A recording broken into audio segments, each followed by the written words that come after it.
Sunday, and this is your video of the day. Hey gang, it's time for the video of the day. It is Sunday. It is cloudy.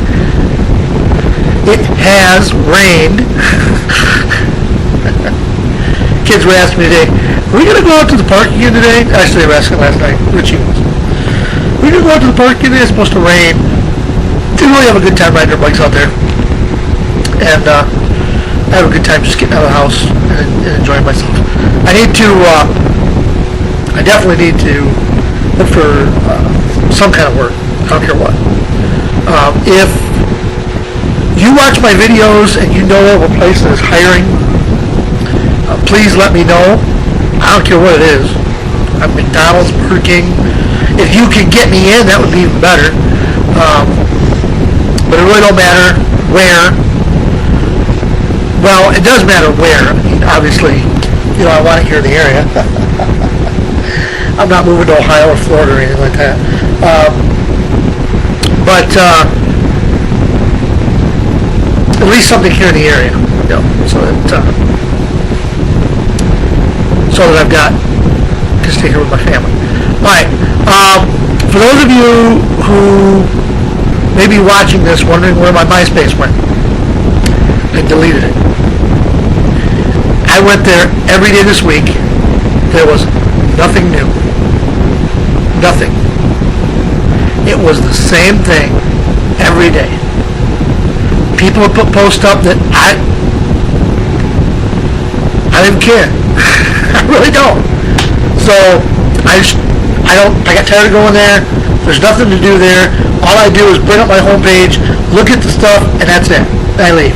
I'm there like a minute, maybe two. If I'm really looking at something, I see something that catches my eye. I just got completely and totally tired of MySpace. So that's where it went. I just deleted my MySpace. And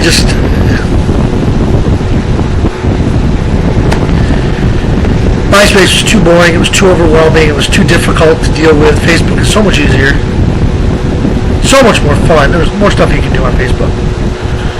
MySpace, when you did Farmtown and you sent a gift to somebody, you had to send it to them 2 or 3 times because it had to go to 2 or 3 different places. So stupid.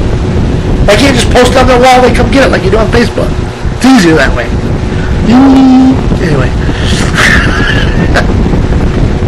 So now they're going, Greg, you've lost your mind. You know what? I didn't lose it. I've told you before. I took it out, sat it down, can't remember where I put it. What are you laughing at over there? I agree with you. MySpace is boring. Richie's over there on the couch on the other computer, the other laptop. Anyway, we are going to put a movie clip on the end here. Hopefully I'll leave it time. But I got a joke for the joke of the day. It's a little extra long, but I had to make up for Richie's joke from yesterday. Anyway, this one is about Bible sales, being as it's Sunday. Pastor concluded that his church was getting into some very serious financial troubles. So while checking the church storeroom, he discovered several cartons of new Bibles that had never been opened and distributed. So, at his Sunday sermon, he asked for 3 volunteers from the congregation that would be willing to sell Bibles door to door for $10 each to raise the desperately needed money for the church. Jack, Paul, and Louie all raised their hands to volunteer for the task. Now, the minister knew that Jack and Paul earned their living as salesmen and were likely capable of selling some Bibles.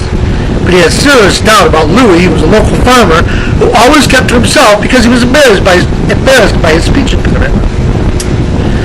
Poor Louis stuttered badly, but not willing to discourage Louis, the minister decided to let him try anyway. He sent the 3 of them away with the back seat of their cars stacked full with Bibles and asked to meet with him and report the results of their door-to-door selling efforts the following Sunday.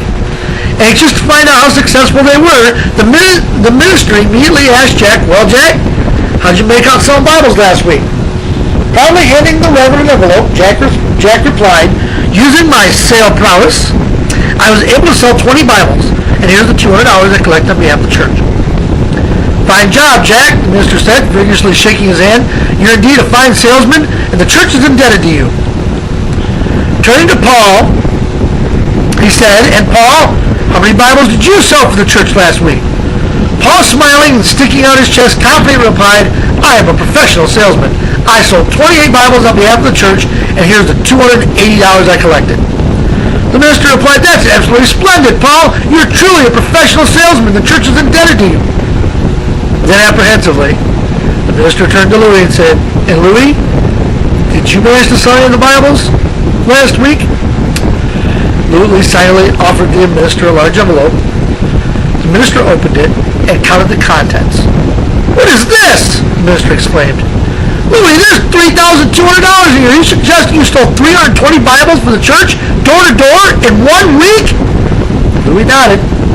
That's impossible. Both Jack and Paul said in That's impossible, both Jack and Paul said in unison. We're professional salesmen. Yet you claim to have sold 10 times as many Bibles as we could? Yes, this does seem unlikely, the minister agreed. I think you better explain how you managed to accomplish this, Louis. Louis shrugged. I really don't know for sure, he stammered impatiently. Peter interrupted. For crying out loud, Louis, just tell us what you said to them when they answered the door.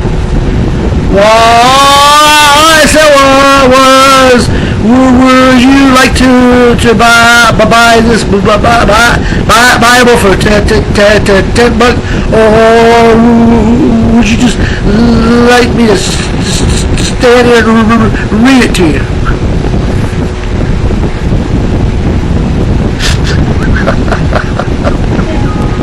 I think I would have preferred to buy it for $10 rather than have him stand there and read it to me.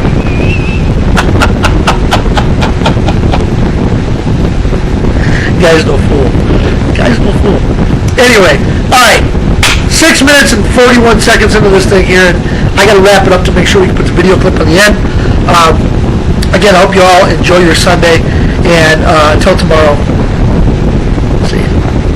Movie clip's coming up, don't go anywhere!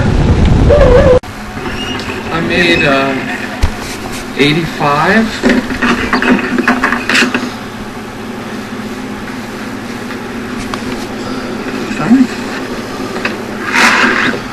Puts you 915 off the pace. Why don't you just say it? I'm the worst toy maker in the world. I'm a cotton-headed ninny-muggins. You're still here? It's over. Go home.